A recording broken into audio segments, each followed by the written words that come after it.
내가 나를 세우려고 하지 말게 하여 주시고 나를 세워가시는 하나님 앞에 내가 머무르게 하여 주옵소서. 내가 나의 것을 채우려고 하지 말게 하시고 내가 나의 이득을 보려고 하지 말게 하여 주시며 하나님의 채우심과 하나님의 만들어가심을 경험하고 믿고 따라가는 우리 되게 하여 주옵소서. 어려운 가운데도 기쁨 가운데도 평안 가운데도 주님이 움직이십니다. 그리고 주님이 함께 하십니다. 그것을 믿고 나가는 우리 되게 하여 주시고 사람들과 판단의 기준이 동일하지 말게 하여 주시며 나는 주님의 판단의 기준에 맡기고 살아가는 사람 되게 하여 주옵소서. 누구와도 비교하지 않게 하여 주옵시고 그것 때문에 서운하고 그것 때문에 속상하고 그것 때문에 감사한 것 그 모든 것 다 문제가 있는 것이오니 하나님 사람과 사람을 비교하지 않게 하시고 하나님 앞에 단독자로 내가 바로 서게 하여 주시옵소서. 오늘도 감사합니다. 고마우신 예수님 이름으로 기도드립니다. 아멘 아멘. 오늘은 계시록 18장 말씀 봅니다. 17장 18장을 보는 날인데 그 중에 18장 5절에서 10절까지만 보겠습니다. 18장 5절에서 10절. 네, 우리 같이 한 목소리로 읽겠습니다. 그의 죄는 하늘에 사무쳤으며 하나님은 그의 불의한 일을 기억하신지라. 그가 준 그대로 그에게 주고 그 행위대로 갑절을 갚아주고 그가 섞인 잔에도 갑절이나 섞어 그에게 주라. 그가 얼마나 자기를 영화롭게 하였으며 사치하였는지 그만큼 고통과 애통함으로 갚아주라. 그가 마음에 말하기를 나는 여왕으로 앉은 자요 과부가 아니라 결단코 애통함을 당하지 아니하리라 하니 그러므로 하루 동안에 그 재앙들이 이르리니 곧 사망과 애통함과 흉년이라.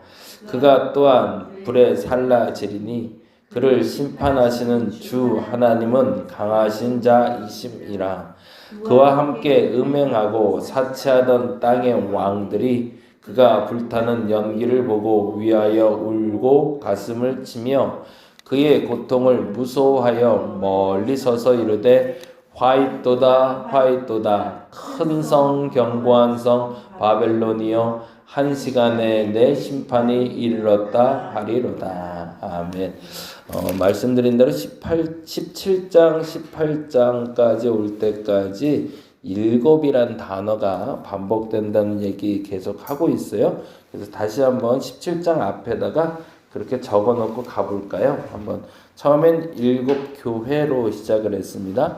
그래서 7개의 교회에 하나님의 칭찬과 하나님의 책망이 있었다 기억나시죠? 그래서 어느 한 교회들은 칭찬받고 어떤 교회는 책망받는데 왜 책망받는지 왜 칭찬받는지를 얘기했고 그리고 7개의 두루마리를 가진 7개의 봉인된 두루마리가 등장합니다. 그래서 또다시 7개가 등장하는 거죠. 근데 이 봉인을 뜯을 수 있는 사람이 누군가? 라고 천사에게 묻는데 그것 때문에 이 사도 요한이 안타까워하죠. 왜냐하면 도저히 저 봉인을 뜯을 만한 사람이 아무도 없음을 사도 요한이 알게 되었기 때문이죠. 근데 그게 서글픈 현실이 아니라 복음이라는 말씀을 드렸어요.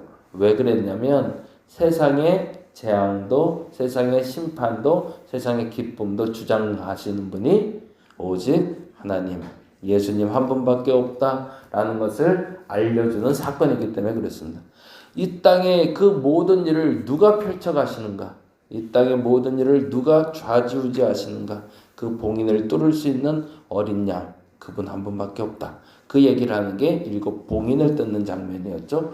근데 이 7 봉인이 뜯어지면서 재앙이 왔다고 그랬어요. 그래서 첫 번째 재앙은 하늘, 두 번째 재앙은 땅, 그리고 세 번째, 네 번째 재앙은 그 하늘에서 있는 구체적인 이야기, 그리고 다섯 번째, 여섯 번째는 땅에 있는 구체적인 이야기를 얘기했다고 그랬죠.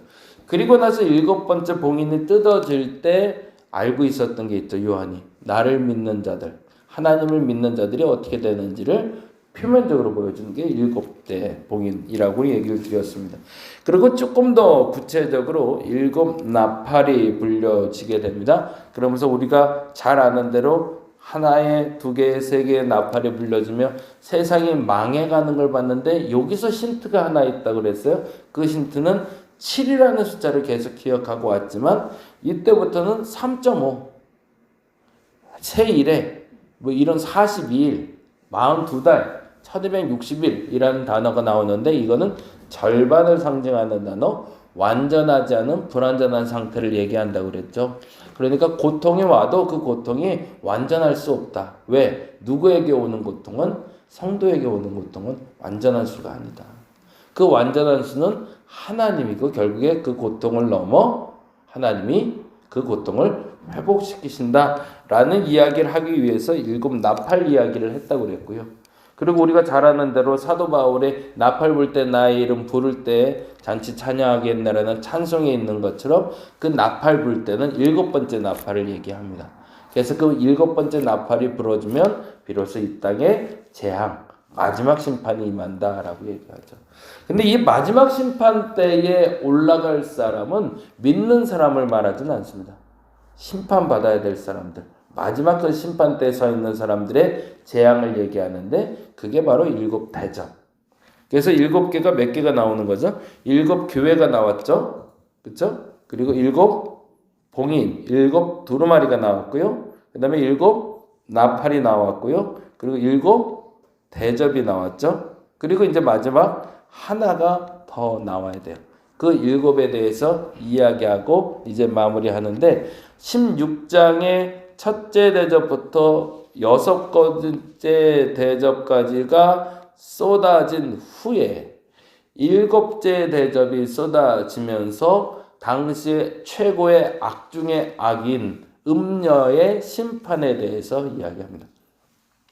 그러니까 모든 악을 행한 사람들에 대한 심판을 7 대접이 싹 쏟아지면서 보여주고 하늘과 땅의 심판이 임하는데 그래서 악을 행한 사람들이 이렇게 심판을 받게 될 것이다 라고 얘기하고 17장 1절에 드디어 7번째 대접이 쏟아지며 또 다른 7이 등장을 합니다. 같이 볼게요. 17장 1절 같이 읽어보겠습니다. 또 7 대접을 가진 7 천사 중 하나가 와서 내게 말하 이르되 이리로 오라. 많은 물 위에 앉은 큰 음녀가 받을 심판을 내게 거기다 붙여놓죠. 큰 음녀가 받을 심판. 이제 17장부터는 그 마지막 7번째 대접이 쏟아지며 마지막 최고의 악 중의 악이라 여겨졌던 이들의 심판을 얘기합니다. 여기서 주목해야 될 게 악 중에 악이라고 말하는 사람들의 공통점을 이제 찾는 게 중요하겠죠. 그렇죠? 그것만 찾아낼 수 있다면 우리가 그들에게 지배받지 않을 수 있고 우리는 거기에 참여하지 않을 수 있죠. 그러면 어디서 7이 다시 나올까요? 3절에 보니 이렇게 나오네요. 3절 같이 읽어볼까요? 곧 성령으로 나를 데리고 광야로 가니라. 내가 보니 여자가 붉은 빛 짐승을 탔는데 그 짐승의 몸에 하나님을 모독하는 이름들이 가득하고 뭐가 나오죠? 네, 7 머리가 나오네요. 그러면서 이제 마지막 요한계시록에 등장하는 7이라는 숫자가 여기서 등장을 합니다. 그러면서 이 7 머리가 뭔지를 이제 설명을 해내는 것이 17장, 18장이에요. 그러면 이거 7 머리는 뭘까? 봤더니 사도 요한이 봤더니 이런 일이 하고 있네요. 볼까요? 6절 말씀 보겠습니다. 6절 말씀, 17장 6절. 또 내가 보내 이 여자가 굉장히 불쾌한 일이 벌어졌어요. 성도들의 피와 예수의 증인들의 피에 취했대요. 이건 무슨 말일까요? 그들을 해하는 모습을 본 거죠. 그래서 그들의 피를 마시고 있는 모습을 보한 거죠. 근데 마실 정도가 아니라 너무 많이 먹어서 취한 모습으로. 그리고서 내가 그 여자를 보고 놀랍게 여기며 크게 놀랍게 여기니 어떻게 저럴 수가 있지? 라고 여기고 있는데 7절에 이렇게 얘기합니다. 천사가 이르되 왜 놀랍게 여기느냐? 내가 여자와 그가 탄 일곱 머리가 또 나오네요. 열불 가진 짐승의 비밀을 내게 이르리라. 그러면 요한이 해석해 주겠다는 이야기를 들은 거죠. 그래서 계시록을 보실 땐 임의로 자꾸 해석하려고 하지 말고 여기 있는 대로 따라가다가 그 비밀의 해석이 된다면 그 해석을 보자라고 말씀드렸습니다. 그리고 나서 9절에 그 비밀을 알려줍니다. 비밀이 뭐라고 되어 있죠? 지혜 있는 뜻이 여기 있으니 그 일곱 머리는 여자가 앉은 일곱 산이요 또 일곱 왕이라 라고 되어 있네요. 거기다 좀 적으면 되겠네요. 일곱 왕이라고. 그러니 아까 말했던 그 일곱이라는 머리가 무엇을 상징하는지는 분명해졌네요. 산을 뜻하기도 하고 왕을 뜻하기도 했대요. 근데 힌트가 있네요. 일곱 왕이라 10절에 다섯은 망하였고 하나는 있고 다른 하나는 아직 이르지 아니하였다라는 표현을 쓰고 있네요. 그러면 다섯이 망했다는 게 뭔지를 알고 하나가 있는 게 뭔지를 알고 그 마지막 하나가 뭔지만 알면 이 일곱 왕이 뭔지를 알겠죠. 당시에 왕으로 지칭됐던 것은 제국을 얘기합니다. 그래서 거기다가 혹시 적을 수 있으면 적어보죠. 다섯 왕은 요한이 겪었던 그리고 요한이 알고 있는 제국들을 얘기하는데 바벨론 제국, 아수르, 바벨론은 바로 망합니다. 그래서 신 바벨론이 등장을 하고요. 그리고 페르시아, 그리고 그리스로 상징되는 헬라. 그래서 바벨론, 아수르, 신 바벨론, 그리고 페르시아, 헬라까지의 왕들의 멸망을 알고 있었거든요. 제국의 멸망. 그리고 또 하나 아직 있는 게 있대요. 이때는 무슨 시대일까요? 요한이 살던 시대는 로마 시대거든요. 그러면 아직 있는, 지금 있는 것은 어떤 나라일까요? 하나는 있고의 그 하나는 로마를 말하겠죠. 그리고 아직 이르지 아니했대요. 그러면 이 한 나라만 이르면 끝나겠네요. 그러면 멸망이라는 거죠. 우리의 힌트 조건은 여기에 있습니다. 잘 보세요. 바벨론, 아수르, 신바벨론, 페르시아, 헬라, 그리고 그때 당시에 요한이 살던 로마, 그리고 이제 하나가 더 온대요. 그 하나는 아직 몰라요. 그것만 찾으면 돼요. 그래서 이제 그게 찾아지면 아, 세상의 종말이구나 라고 알을 수 있다는 거죠. 그리고 나서 조금 더 구체적으로 그러면 그 왕이 누군지에 대한 힌트를 18장에서 우리에게 알려줍니다. 18장으로 가볼까요? 18장 5절에 보니 이렇게 되어 있습니다. 같이 한번 읽어볼까요? 그의 죄는 그렇네요. 왕이 있는데 앞으로 올 왕이나 그 전에 있던 왕이나 동일한 게 있어요. 이것 때문에 심판인데 그의 죄는 하늘에 사무쳤대요. 하늘에 사무치는 죄를 짓는 왕이 등장하는 걸 보면 이 땅이 멸망하겠구나라는 걸 알겠죠. 그렇죠? 하늘에 사무칠 만한 죄는 뭘까? 또 하나, 하나님은 그의 불의한 일을 기억하신지라 라고 해서 하나님께 기억되는 엄청난 죄가 있네요. 그리고 나서 그 결과는 이렇게 됩니다. 그가 행한 대로 하나님이 이렇게 갚으시는데 6절에 보니까 그가 준 그대로 그에게 주고 그의 행위대로 갑절을 갚아주고 그가 섞은 자에도 갑절이나 섞어 그에게 주리라. 이 말 그대로 하면 그가 좋은 것을 받으면 그대로 주고 그가 좋은 일을 하면 갑절을 주고 이런 식으로 자기가 좋은 걸 다 취득하는 것처럼 보이지만 그게 아니라 반대 얘기를 하고 있다는 걸 7절에 알려줍니다. 뭐라고 되어 있죠? 그가 얼마나 자기를 영화롭게 하였으며 사치하였는지 그만큼 고통과 애통함으로 갚아줄 거래요. 그러니 갑절을 갚아주고 갑절을 섞어 그에게 준다는 건 그에게 부귀 영화가 다시 임한다는 것이 아니라 고통과 애통함이 임할 거라는 거죠. 그런데 재밌는 건 그 다음 절에 보니까 그가 마음에 말하기를 나는 여왕으로 앉은 자여 과부가 아니라 결단코 애통함을 당하지 아니하리라 라고 얘기한대요. 그 고통이 반드시 임할 것을 얘기했음에도 불구하고 이해하지 못하고 인정하지 않는 사람이라는 거죠. 그런데 그 재앙은 어떻게 임한다? 8절에 보니 그러므로 그렇게 잘난 척 해봐야 단 하루 만에 망하는 게 너희야 라고 이야기하고 있어요. 그리고 그 하루 만에 망하고 이런 일이 벌어질 때요, 곧 사망과 애통함과 흉년이 나온대요. 그러면 그는 어떤 죄를 저지른 걸까요? 그 죄가 바로 7절에 힌트가 나옵니다. 그가 얼마나 자기를 영화롭게 하였으며 사치하였는지. 그 단어에 힌트가 숨어 있어요. 당시에 영화롭다라고 말을 쓸 수 있는 존재는 하나밖에 없었습니다. 뭐였을까요? 신입니다. 예, 하나님이에요. 그러면 그들의 죄는 뭘까요? 스스로 신이 되고자 한 거죠. 제국이라 말했던 바벨론의 시작점은 큰 영토를 가진 것도 있었어요. 군사력을 가진 것도 있고, 그래서 100만 대군을 가지면 제국이라 불렀습니다. 그러니까 100만 명의 사람을 좌지우지할 수 있는 군사력을 가진 나라라는 거죠. 근데 또 하나 매우 중요한 건 그 강대국이 됐을 때 자연스럽게 그 나라의 왕은 곧 신이라고 착각을 했던 거예요.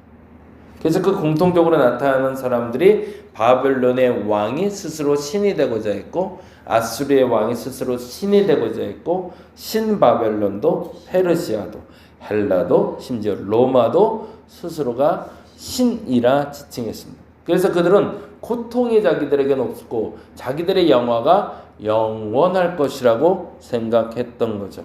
그런데 그들의 생각은 착각이었다라고 얘기하시는 겁니다. 그리고 얘기합니다. 그들에게도 한순간에 죽음이 찾아올 것이고 애통함이 찾아올 것이고 흉년이 찾아올 거라고 누가 하신다는 거죠? 그 다음 절 나오네요. 그가 또한 불에 살라지니 그를 심판하시는 주 하나님은 강하신 자이심이라 거기다 줄쳐놓죠. 그래서 결국에는 우리가 알고 있는 바벨론, 아스로, 신바벨론, 페르시아, 헬라, 로마라는 나라가 지금 지나갔죠. 우리는 이제 한 나라가 더 올 거예요. 근데 그 한 나라가 섰는데 그 한 나라가 어마어마한 제국과 같은 큰 힘을 갖는데 우리가 주목해야 봐야 될 것은 그 나라가 얼마나 강대국이냐, 얼마나 군사력이 좋으냐를 보는 게 아니라 그 나라의 왕이 스스로 신이 되고자 한다면 이제 끝날 날이 왔다라고 알아면 된다는 거죠. 그리고 나서 이렇게 얘기합니다. 10절에 아주 명쾌하게 이런 표현을 쓰고 계시네요. 10절 말씀 볼까요? 그의 고통을 무서워하여 멀리 서서 이르되 화 있도다 화 있도다 큰 성 견고한 성 바벨론이요 1시간이래요. 왜 아까는 하루고 여기는 1시간일까요? 하나님은 하루 동안 멸망시켰는데 그가 경험하고 체험하기에는 1시간도 안 된 시간에 내가 무너진 것 같은 그런 고통과 그런 순식간이라는 단어를 쓰고 있는 겁니다. 한 나라의 왕도 스스로가 신이 되고자 한다면 하나님이 하루도 안 돼서 무너뜨릴 수 있대요. 하물며 나는. 우리도 하나님 앞에 언제 어떤 심판대 앞에 머물게 될지 모릅니다. 스스로 신이 될 만큼 교만함을 갖지 않았다고 해서 내게는 심판이 지나갔다라고 말할 수는 없겠죠. 그러나 분명한 것은 하나님이 당신의 사람들은 반드시 신원해 주신다고 했으니 내 태도가, 내 말이, 내 기준이 하나님인 사람이 오늘 여러분이 되시길 간절히 바랍니다.